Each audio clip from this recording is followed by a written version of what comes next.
নমস্কার, সবাই কেমন আছেন? ভিডিওর ক্যাপশন থেকে এতক্ষণ নিশ্চয়ই বুঝেই গেছেন আজ কী রেসিপি হতে চলেছে। তাহলে চলুন কোনো সময় নষ্ট না করে মেন পর্বে যাওয়া যাক।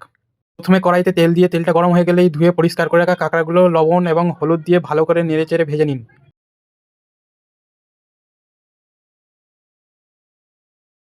দেখুন তো এইরকম লাল লাল ভাজা হয়ে গেছে তো আর কি, এবার নামিয়ে নিন। তারপর কড়াইতে আবারও অল্প একটু তেল দিয়ে দিন। তেল গরম হয়ে গেলেই কয়েকটা চেরা কাঁচা লঙ্কা, তেজপাতা এবং কুচনো পেঁয়াজ দিয়ে একটু ভেজে নিন। পেঁয়াজ ভাজা হয়ে গেলে তার মধ্যে রসুন বাটা এবং আদা বাটা দিয়ে আরও একবার ভেজে নিন।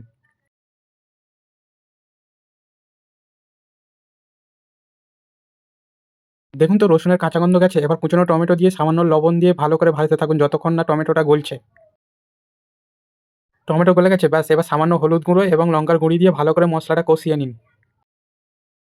মশলা কষাতে কষাতে সামান্য কাশ্মীরি লঙ্কার গুঁড়ি দিয়ে দেবেন, জাস্ট কালারের জন্য। আর সব মশলা দেওয়ার পালা শেষ, এবার সামান্য জল দিয়ে মশলাটাকে ভালো করে কষিয়ে নিন।